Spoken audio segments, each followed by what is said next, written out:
হিন্দুদেরকে দেখেছি কেন আপনারা তাদের নিয়ে কত হাসি ঠাট্টা করেন, কত মজাক করেন, অথচ পৃথিবীর দ্বিতীয় সিলিকন ভ্যালি হিন্দুরা বেঙ্গলোরে বানায়ছে। আমেরিকাতে একটা সিলিকন ভ্যালি আছে, জ্ঞান বিজ্ঞান প্রযুক্তির সেন্টার, দ্বিতীয়টা হিন্দুরা বানিয়েছে বেঙ্গলোরে, পড়াশোনা করে, জ্ঞান অর্জন করে। অতএব তাদেরকে নিয়ে ট্রোল করে হাসি ঠাট্টা করে লাভ নেই। আপনারা পড়েন, শিখেন, জ্ঞান অর্জন করেন, টেক্কা দেন পৃথিবীর সাথে, না হলে আমাদেরকে গোলাম থাকতেই হবে। আমি আমার বক্তব্যের সারমর্ম করতে চাই। শুরুতে কি বলেছিলাম মনে আছে? সব হয়তো ভুলে গেছেন। শুরুতে বলেছিলাম যে আজকে এখনই 2 বছরের মধ্যে 1 বছরের মধ্যে ভোট করে ক্ষমতায় যেতে হবে, এই চিন্তা বাদ দিয়ে চিন্তা করতে হবে 100 বছর পর ইসলাম বাংলাদেশের ক্ষমতায় আসবে কোনো কম্প্রোমাইজ ছাড়া এবং স্থায়ীভাবে। তার জন্য কি করা লাগবে সেটা করেন। 100 বছর পর ইসলাম বাংলাদেশের ক্ষমতায় আসবে উইদাউট এনি কম্প্রোমাইজ এবং স্থায়ীভাবে। তার জন্য কি করা লাগবে? তার জন্য শক্তিশালী প্রতিষ্ঠান লাগবে, শক্তিশালী মিডিয়া লাগবে, শক্তিশালী অর্থনৈতিক প্রতিষ্ঠান লাগবে। সেগুলো প্রতিষ্ঠা করার পিছনে আমাদের সময় এবং শ্রম দিতে হবে। তারপরে কি তুলে ধরেছি? তারপরে আপনাদের সামনে তুলে ধরেছি যে আমাদের ব্যক্তিগত সামাজিক জীবনে ন্যায়পরায়ণতা যদি না থাকে আমরা কখনোই আল্লাহর দয়ায় ক্ষমতায় যেতে পারবো না। অতএব আমাদের ব্যক্তিগত জীবনে কি লাগবে? ন্যায়পরায়ণতা লাগবে। এবং ন্যায়পরায়ণতার উদাহরণ দিতে গিয়ে বলেছি আমরা আমাদের স্ত্রীদের সাথেও ন্যায়পরায়ণ নই। আপনি জিজ্ঞেস করেন আপনি আপনার স্ত্রীর সাথে ন্যায়পরায়ণ কিনা, আপনার বউকে জিজ্ঞেস করেন সে তার শাশুড়ির সাথে ন্যায়পরায়ণ কিনা, শাশুড়িকে জিজ্ঞেস করেন সে তার বৌমার সাথে ন্যায়পরায়ণ কিনা। সমাজে যত অশান্তি, ফিতনা এবং ফাসাদ বিরাজ করছে তার প্রত্যেকটা কারণ হচ্ছে ন্যায়পরায়ণতা না থাকা। ইসলামী দলে দলে মারামারি, মাদ্রাসায় মাদ্রাসায় মারামারি, হুজুরে হুজুরে মারামারি, এগুলো একটাও ফতোয়ার কারণ নয়, ডাহা মিথ্যা কথা। কোনো ফতোয়ার সমস্যা নাই, ন্যায়পরায়ণতা নাই। হয় দলের আমির জালেম, না হয় মামুর জালেম। হয় দলের আমির মাজলুম, না হয় মামুর মাজলুম। হয় দলের আমির মিথ্যুক, না হয় মামুর মিথ্যুক। হয় মসজিদের সভাপতি জালেম, না হয় মসজিদের ইমাম সাহেব জালেম। হয় মসজিদের সভাপতি মাজলুম, না হয় ইমাম সাহেব মাজলুম। যত জায়গায় সমস্যা আছে প্রত্যেকটা জায়গায় ন্যায়পরায়ণতার অভাব আছে। এই জন্য মুসলমানদের প্র্যাকটিস করতে হবে নিজেদের ব্যক্তি, সমাজ এবং পারিবারিক জীবনে ন্যায়পরায়ণতা প্রতিষ্ঠা করার। 3 নাম্বার কি বলেছি?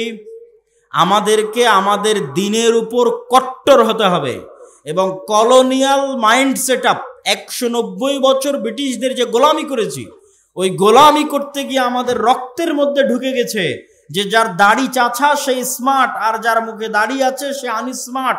এই কলোনিয়াল মাইন্ড সেট আপের মুখে লাথি মারতে হবে, স্বাধীন হতে হবে। যেটা আল্লাহর নবী সেটা স্মার্ট, যেটা আল্লাহর নবীর নয় সেটা স্মার্ট নয়। এটা যেদিন শক্তভাবে বিশ্বাস করে নেবেন উইথ কনফিডেন্ট এবং উইদাউট এনি কম্প্রোমাইজ, শক্ত আত্মবিশ্বাসের সাথে, সেদিন আপনি স্বাধীন হয়ে গেছেন। সেই দিন পৃথিবীর কোনো শক্তি পৃথিবীতে আপনাকে দমিয়ে রাখতে পারবে না।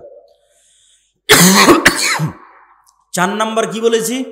4 নাম্বার বলেছি আমাদের ছাত্র তরুণ জনতা তারা যে নেশার মধ্যে, অবৈধ সম্পর্কের মধ্যে, এবং আমাদের মা এবং বোনেরা এবং আমাদের ভাইয়েরা তাদের মধ্যে দিয়াসাহ মানে শুকুরের চর্বি।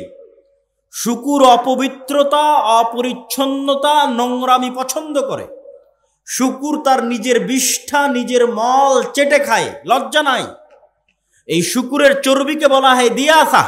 রাসূল সাল্লাল্লাহু আলাইহি ওয়াসাল্লাম বলেছেন লা ইয়াদখুলুল জান্নাতা দায়ুস, দায়ুস জান্নাতে যাবে না, শুকুর জান্নাতে যাবে না, শুকুরের চর্বি জান্নাতে যাবে না। তো শুকুরের চর্বির সাথে জান্নাতে যাওয়ার কি সম্পর্ক? মানে ওই মানুষ জান্নাতে যাবে না যার রক্ত, যার চর্বি শুকুরের রক্ত শুকুরের চর্বির মতো হয়ে গেছে। কার রক্ত কার চর্বি শুকুরের রক্ত শুকুরের চর্বির মতো হয়ে গেছে? যার পরিবারের মধ্যে বেহায়াই আছে, নির্লজ্জতা আছে, কিন্তু তার অন্তরে কষ্টবোধ নাই, তার অন্তরে দুঃখ বোধ নাই, লজ্জা বোধ নাই, সে দায়ুস, সে জান্নাতে যাবে না।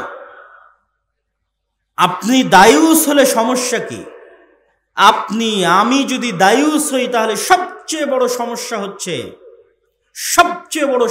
হচ্ছে বাবা দায়ুস বা ভাই দায়ুস, তার মেয়ে অথবা তার বোন বেপরদা অবস্থায় চলাফেরা করে, অথবা তার স্ত্রী স্বামী দায়ুস, স্ত্রী বেপর্দা অবস্থায় চলাফেরা করে, তার অন্তরে কোনো ব্যথা নাই, মানে তার রক্ত শুকুরের রক্ত হয়ে গেছে, এই মানুষ আর ওই বেপর্দা যে স্ত্রী, এই দুইজনের ঘরে কখনোই সাহসী পুরুষের জন্ম হবে না। খালিদ বিন ওয়ালিদ, ওমর ইবনুল খাত্তাব, সুলতান মোহাম্মদ ফাতেহের মতো বীর সেনানীর জন্ম হবে না। কি জন্ম হবে? দায়ুস বাবার ঘরে এবং দায়ুস মায়ের ঘরে মেয়েলি পুরুষ সন্তানের জন্ম হবে। বুঝেননি মনে হয়? হিজড়া পুরুষ সন্তানের জন্ম হবে, যার মধ্যে পৌরুষত্ব নাই। পৌরুষত্ব মানে শুধু পুরুষ হওয়া নয়, পৌরুষত্ব মানে সেই সাহসিকতা, সে আত্মমর্যাদা, সে আত্মসম্মান, সেই ব্যক্তিত্ব, সেই পার্সোনালিটি। ওই রকম সন্তান জন্ম হবে না যে পৃথিবীকে নেতৃত্ব দিবে। এই জন্য পাশ্চাত্যরা চায় যেন আপনাদের মাদের গর্ভ থেকে নেতা জন্ম না হয়, বরং কি জন্ম হয়? ওই রকম LGBTQ সমকামী মেয়েলি সন্তানের জন্ম হয়। এটা হবে যদি আপনি দায়ুস হন এবং আপনার স্ত্রী দায়ুস হয়। আপনার মধ্যে পৌরুষত্ব নাই, মানে সাহসিকতা নাই, ব্যক্তিত্ব নাই, পার্সোনালিটি নাই। আর এই ব্যক্তিত্ব পার্সোনালিটিকে অসংখ্য জিনিস ধ্বংস করে, শুধু বেপর্দা ধ্বংস করে না, আর অনেক কিছু ধ্বংস করে। বেপর্দা যেমন আমাদের ইনার অভ্যন্তরীণ পার্সোনালিটি ব্যক্তিত্বকে ধ্বংস করে, ঠিক তেমনি লোন, ধার, কর্য পার্সোনালিটিকে ধ্বংস করে। ইসলামে অর্থনৈতিক মূল্যবোধের 1 নাম্বার পয়েন্ট হচ্ছে আল কানাআহ, অল্পে সন্তুষ্ট থাকা। আমি সুদ ভিত্তিক লোনের কথা বলতেছি না, গোটা হাদিস শাস্ত্র এবং গোটা কোরআন শাস্ত্র খুঁজে আপনি আমাকে দেখাবেন যে আপনার বাড়ি মাটির আছে, মাটির থেকে টিনের করার জন্য আপনি কর্জে হাসানা নিবেন, এর দলিল কোরআন এবং হাদিসে আছে। সুদ ভিত্তিক লোনের কথা বলছি না, কর্জে হাসানা। আপনার বাড়ি টিনের আছে, আপনি সেটা পাকা করবেন, তার জন্য সুদে লোন না নিয়ে কর্জে হাসানা সুদমুক্ত লোন নিবেন, এর দলিল কোরআন এবং হাদিসে আছে। আপনার বাড়িতে এসি নাই, এসি কিনবেন, ফ্রিজ নাই, ফ্রিজ কিনবেন, মোটর সাইকেল নাই, মোটর সাইকেল কিনবেন, তার জন্য সুদ ভিত্তিক লোন বহু পরের কথা। আপনি কর্জে হাসানা সুদ ছাড়াই ভাই বোন আত্মীয় স্বজনদের কাছে লোন নিবেন, এর কোনো দলিল আপনি কোরআন এবং হাদিস থেকে আমাকে দেখাতে পারবেন না। তাহলে কর্জে হাসানা কখন নেবেন? সুদ ভিত্তিক লোন বহু পরের কথা। কর্জে হাসানা কখন নেবেন?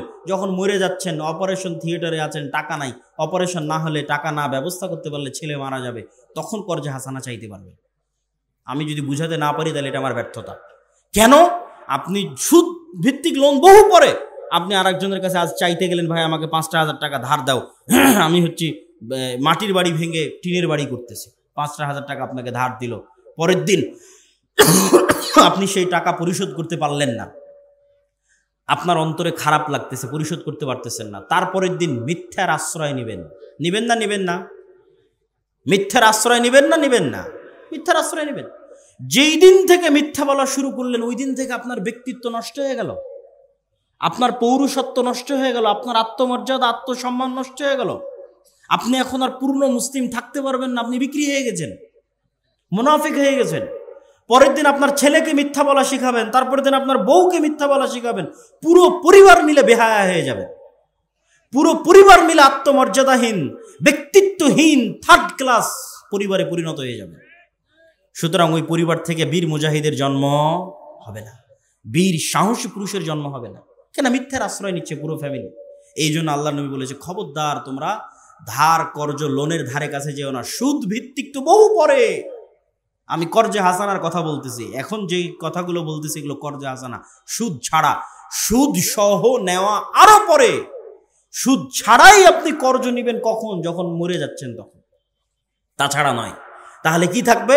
আপনার আত্মমর্যাদা, মাথা উঁচু থাকবে, আত্মসম্মান উঁচু থাকবে, আপনার সন্তান আত্মমর্যাদা সম্পূর্ণ হবে, ব্যক্তিত্ব সম্পূর্ণ হবে, সাহসী হবে, কোনোদিন কোথাও মাথা নিচু করবে না, অন্যায়ের বিরুদ্ধে রুখে দাঁড়াবে, বীর সেনানী হবে, বীর সেনাপতি হবে, নেতা হবে, পৃথিবীকে নেতৃত্ব দিবে।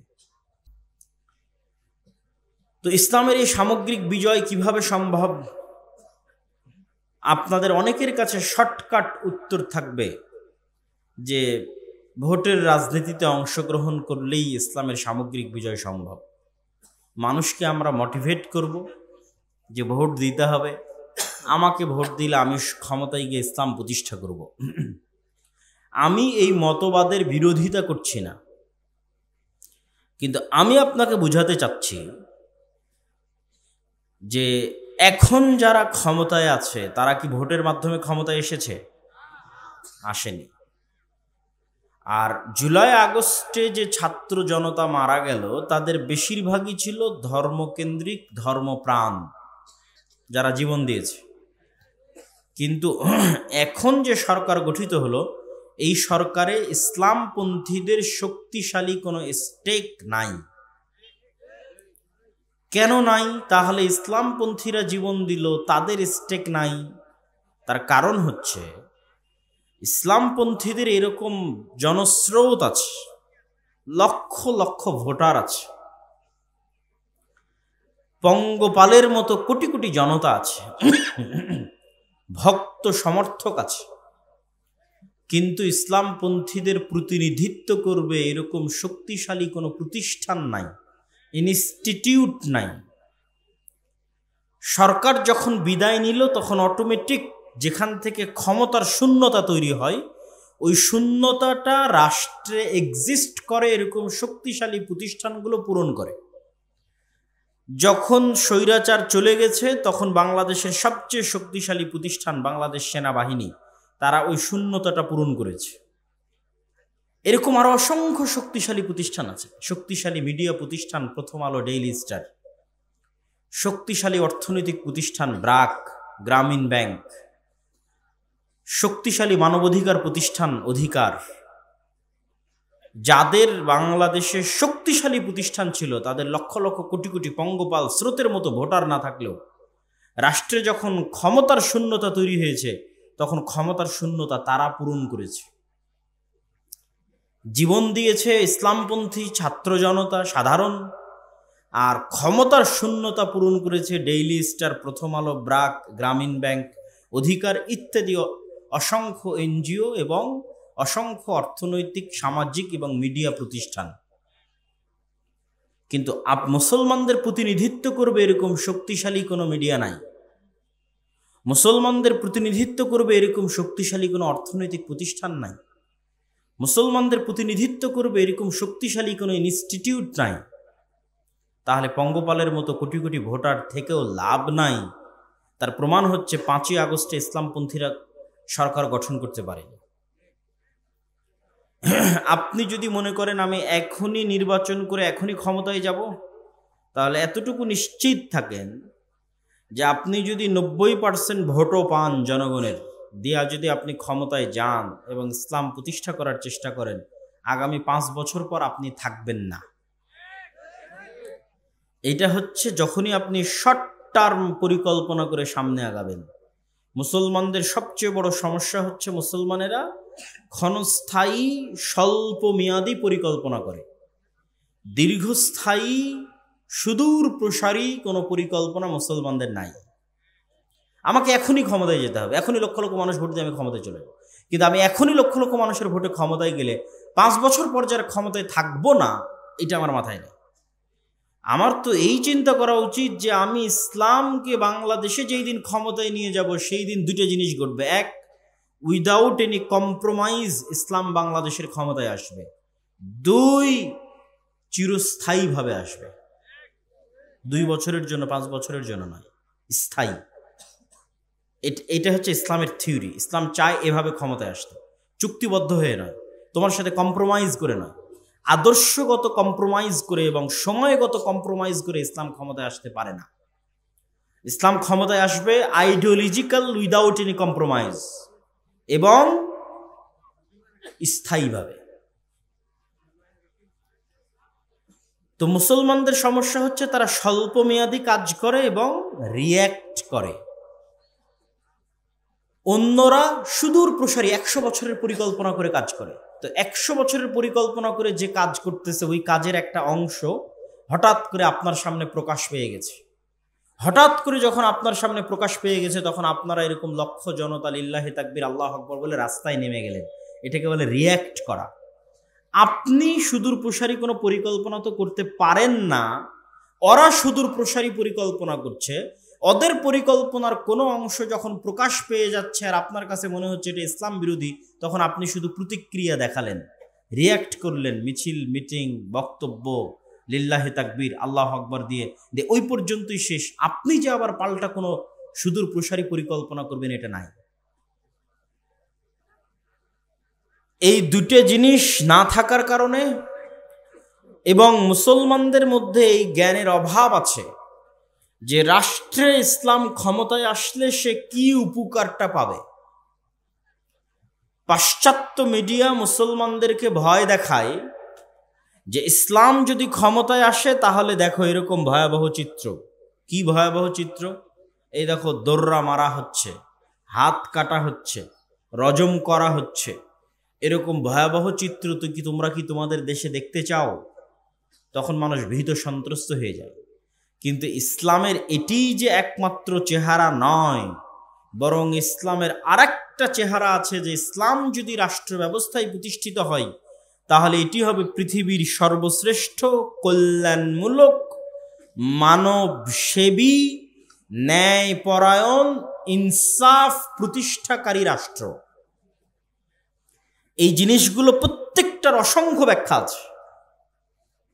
ন্যায়পরায়ণ, ইনসাফ প্রতিষ্ঠাকারী মানে কি?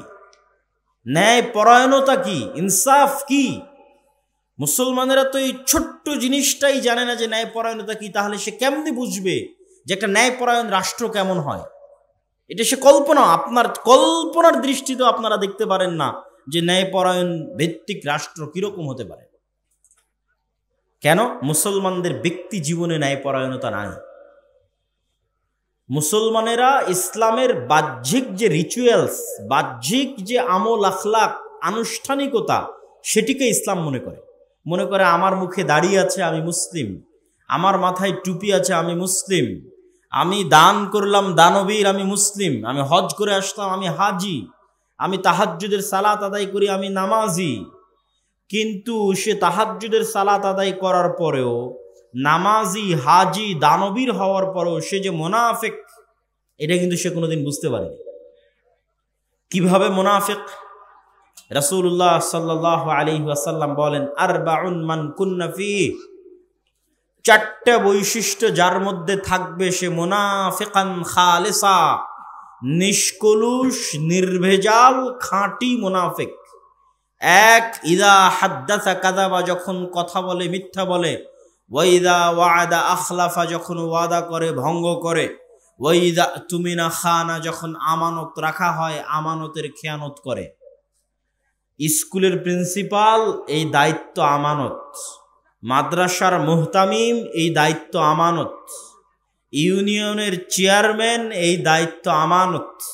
এমপি, মন্ত্রী, minister, OC, AC land, sub registrar, সচিব, প্রধানমন্ত্রী, প্রধান উপদেষ্টা, এই প্রত্যেকটা পদ হচ্ছে আমানত। কিন্তু আপনি বলেন গত 16 বছরে এমনও দুর্নীতিবাজ ছিল যে তাহাজ্জুদ গুজার।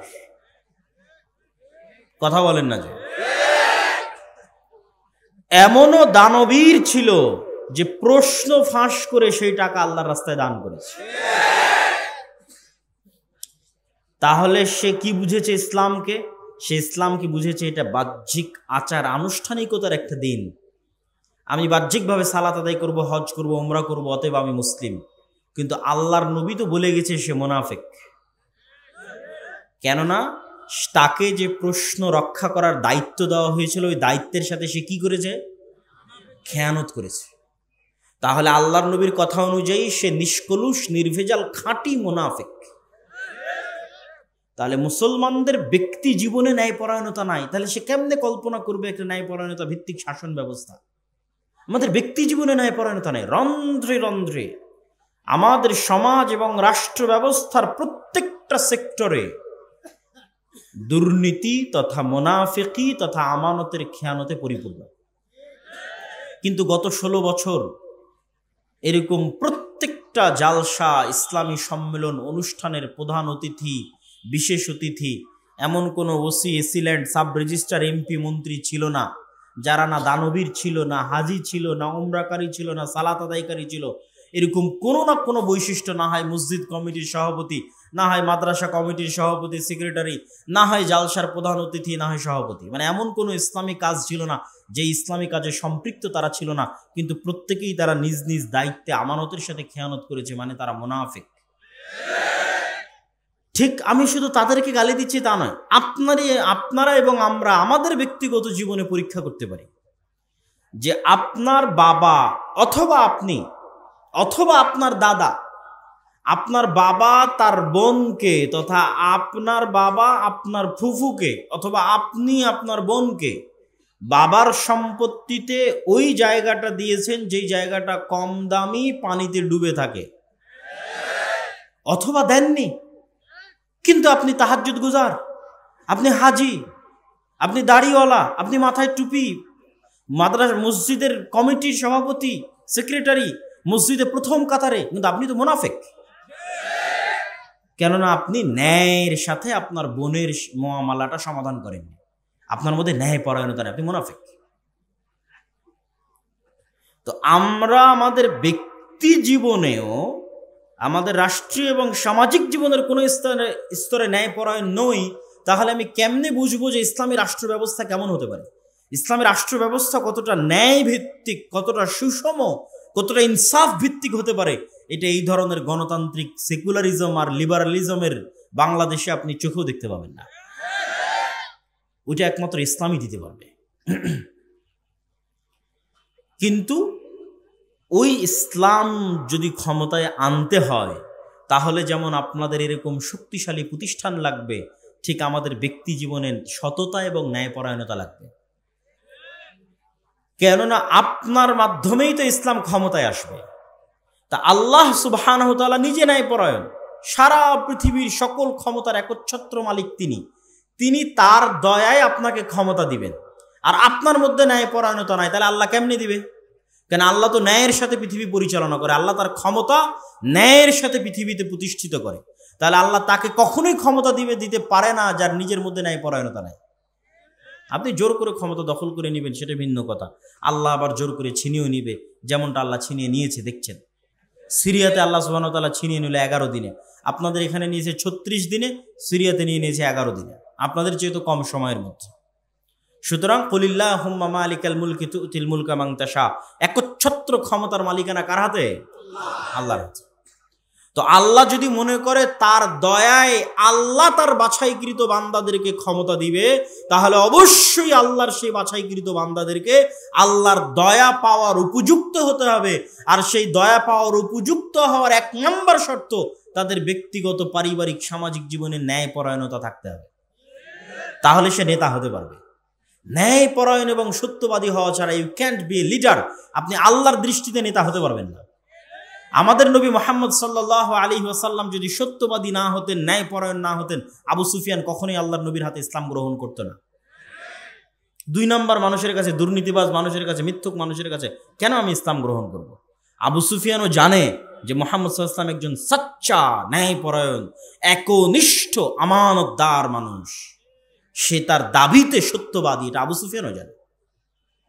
সুতরাং আল্লাহর নবীর মতো ফ্রেশ হৃদয় ছাড়া, মানে সাফ অন্তর, যে অন্তরে কলুষতা নাই, অন্যের প্রতি অন্যায় নাই, মিথ্যা নাই, এরকম সাফ হৃদয় নিয়ে যখন আপনি সালাতে দাঁড়াবেন, হজ করবেন, দান করবেন, ইসলাম প্রতিষ্ঠার জন্য চেষ্টা করবেন, তখন আল্লাহর দয়ায় কিভাবে আল্লাহ আপনাকে ক্ষমতা দিয়ে দিবে আপনি বুঝতেও পারবেন না।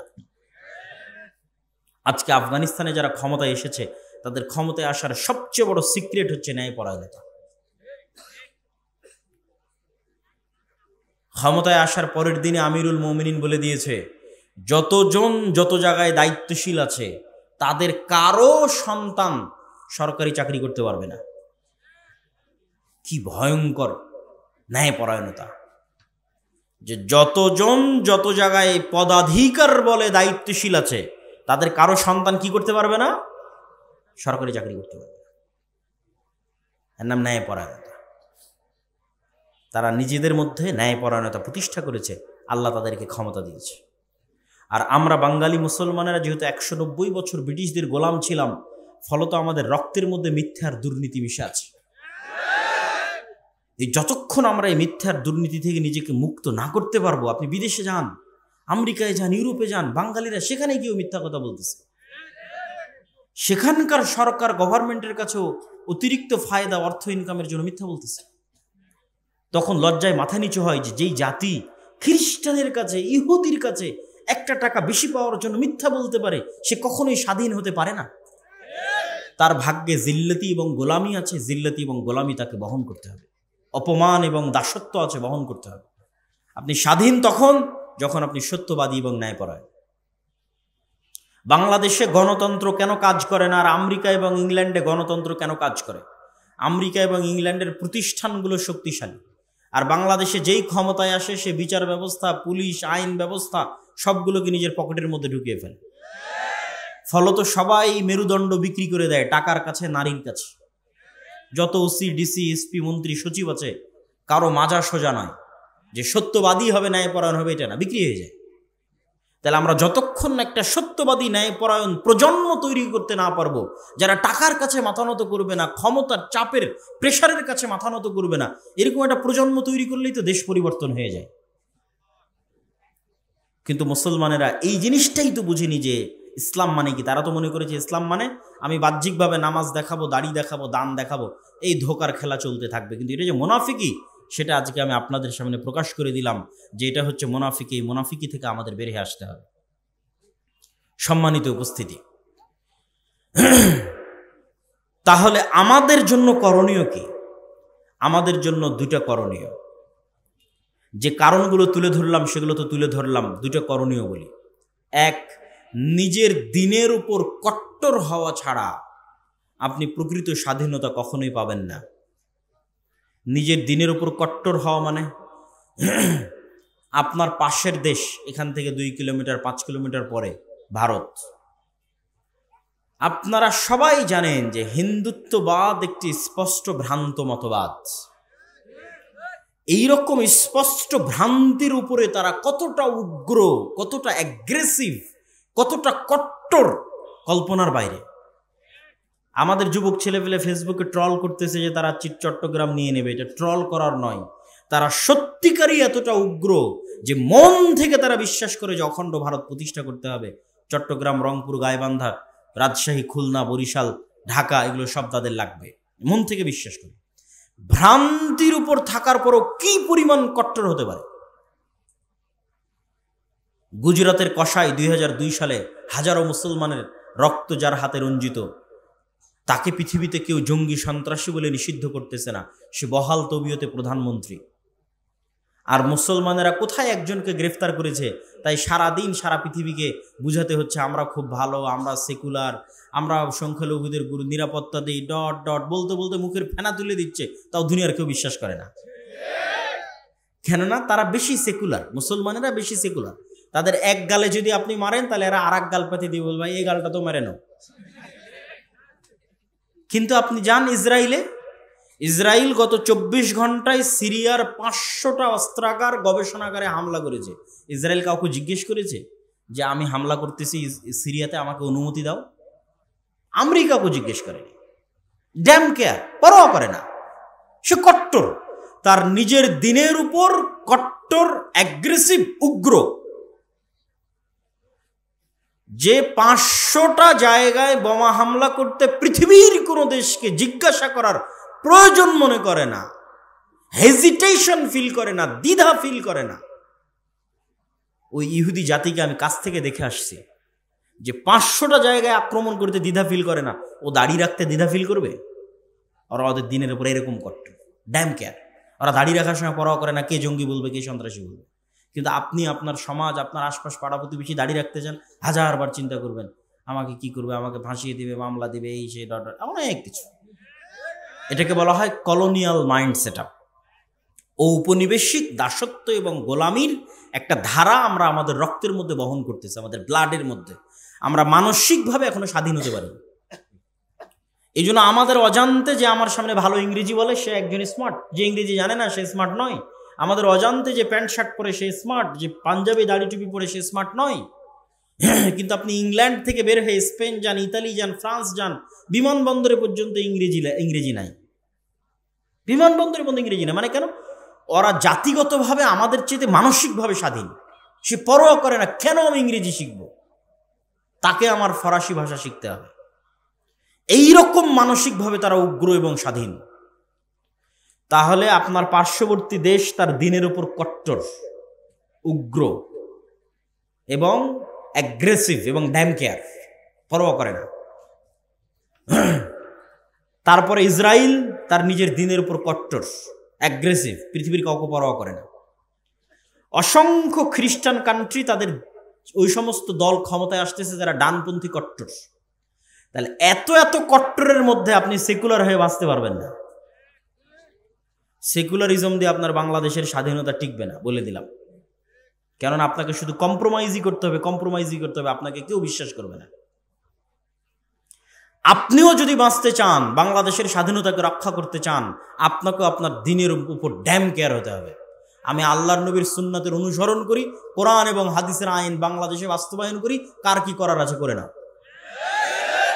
যখন এরকম ড্যাম কেয়ার হবেন, বাংলাদেশ স্বাধীন, একদিনে স্বাধীন, 24 ঘন্টায় স্বাধীন, এবং এই স্বাধীনতা চিরস্থায়ী, স্থায়ী স্বাধীনতা। আপনাকে তেলাতে হবে না, তেল দিতে হবে না, কম্প্রোমাইজ করতে হবে না, বুঝাতে হবে না, প্রেস ব্রিফিং করতে হবে না, একদিনে স্বাধীন হয়ে যাবে। এবং আপনারাও যদি আপনাদের ব্যক্তি জীবনে প্র্যাকটিস করেন, ইহুদিদের দেখে শিখেন, তারা অভিশপ্ত। আল্লাহ সুবহানাহু ওয়া তাআলা বলেছেন তারা অভিশপ্ত। কোরআন মাজিদে আল্লাহ বলেছেন গায়রিল মাগদুবি আলাইহিম ওয়ালাদ-দালিন, এই ইহুদিরা অভিশপ্ত। কিন্তু আপনি ভয়ঙ্করভাবে আশ্চর্য হবেন, তারা একটা অভিশপ্ত জাতি হওয়ার পরেও সারা পৃথিবীর মানুষকে ইহুদিরা শিখালো, ছেলে হোক মেয়ে হোক, দুটি সন্তানই যথেষ্ট। আপনি আমাকে একটা ইহুদি ফ্যামিলি বের করে দিবেন যার একটাই সন্তান অথবা দুটোই সন্তান। প্রত্যেকটা ইহুদি ফ্যামিলির 4টা, 5টা, 6টা, 7টা করে সন্তান। এই জন্য ছোট যে কারগুলো আছে, কারগুলো তারা ইউজ করে না।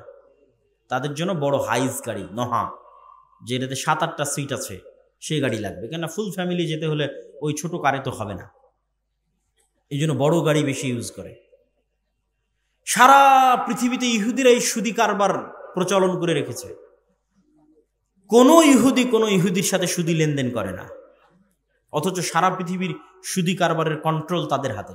কিন্তু ওরা নিজেরা কখনো সুদি কারবার লেনদেন করে না।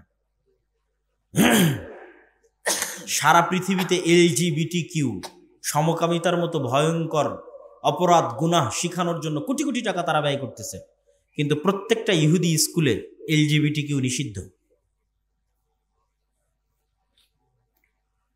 এবং সেটা পরোয়া করে না যে এটা আমি নিষিদ্ধ করে রেখেছি, তো কে আমাকে কি বলবে, এটা পরোয়া করে না। সম্মানিত উপস্থিতি, এই জন্য ওদের কাছে অনেক কিছু আপনার শিখার আছে, যে নিজের দিনের উপর কি পরিমাণ কট্টর হতে হয়। আপনি বাংলাদেশ থেকে বের হয়ে আর একটা খ্রিস্টানের সাথে ঘুরলে আপনি চুল পরিমাণ ধাক্কা খাবেন না। আপনি দেখবেন যে ওই খ্রিস্টান 6 দিন 5 দিন কাজ করে যা টাকা ইনকাম করছে, গার্লফ্রেন্ডের পিছনে, পাবে জুয়ায়, বারে মদে, উইকেন্ডে, সাপ্তাহিক ছুটিতে শেষ করে দিচ্ছে। ফলত আপনার কাছে মনে হবে এটাই দুনিয়া। কিন্তু যখন আপনি একটা ইহুদির কাছে যাবেন, ইহুদির সাথে উঠা বসা করবেন, আপনি আশ্চর্য হবেন। আপনার হালালের চাইতে ওর হালাল খাওয়ার রেস্ট্রিকশন বেশি কঠিন। মদ শুকুর খাওয়া তো বহু দূরের কথা, ওর রেস্ট্রিকশনের জ্বালাতে আপনি টিকতে পারবেন না। আপনি বলবেন বাবারে আমরা কত বাছাই করি, তার চাইতে দেখি এরা আরো বেশি বাছাই করে। কি পরিমাণ কট্টর তাদের দিনের উপর। এমন কোনো রেস্টুরেন্ট নাই যে রেস্টুরেন্টে একজন হুজুরকে নিয়োগ দেওয়া নাই, যেই হুজুরের কোনো কাজ নাই, ওই ইহুদি রাবাইর কোনো কাজ নাই। একটাই কাজ, শুধু রান্নাটা হালাল পদ্ধতিতে হচ্ছে কিনা সেটা দেখবে। আপনাদের বালিয়াডাঙ্গি বাজারে যতগুলো রেস্টুরেন্ট আছে, মনে করেন প্রত্যেকটা রেস্টুরেন্ট মালিক একটা করে হুজুরকে চাকরি দিয়ে রেখেছে। হুজুরের কি কাজ? শুধু দেখবে যে রেস্টুরেন্টের রান্না কিভাবে হচ্ছে, হালাল অনুযায়ী হচ্ছে, ব্যাস। প্রত্যেকটা ইহুদি রেস্টুরেন্টে একজন করে রাবাই আছে। ডিমটা ভেঙে দিবে রাবাই, গরু মহিষ মুরগি জবাই করে দিবে রাবাই। পুরো নিয়ম কানুন ইহুদি ধর্ম অনুযায়ী পরিচালিত হচ্ছে কিনা তা দেখবে। কি পরিমাণ কট্টর হতে পারে তাদের দিনের উপর। ওদের 90 জন দাড়ি রাখে, আপনাদের কয়জন দাড়ি রাখে? কেন আপনারা দাড়ি রাখার বিষয়ে হেজিটেশন ফিল করেন, আপনারা দ্বিধায় ভোগেন। আপনার দিনের উপর আপনার কট্টরতা নাই, আপনার বিশ্বাস নাই, কিন্তু সে ড্যাম কেয়ার, সে পরোয়া করে না। আপনার পার্শ্ববর্তী দেশ হিন্দু, সে পরোয়া করে না। তার কপালে সিঁদুর দিবে, হাতে বালা দিবে, আরেকজন মুসলমানকে জোর করে বলাবে যে বল জয় শ্রীরাম, পরোয়া করে না, ড্যাম কেয়ার। কিন্তু আপনি আপনি কেন ভীতু কাপুরুষ? কেন আপনি হেজিটেশন ফিল করেন আপনার দিনের উপর? আপনি যতদিন হেজিটেশন ফিল করবেন গোলাম থাকবেন। কট্টর হন যে আমার দিনের জন্য আমি জীবন দিয়ে দেবো, যা করার করো। একদিনে স্বাধীন, আজীবনের গোলামি থেকে একদিনে স্বাধীন।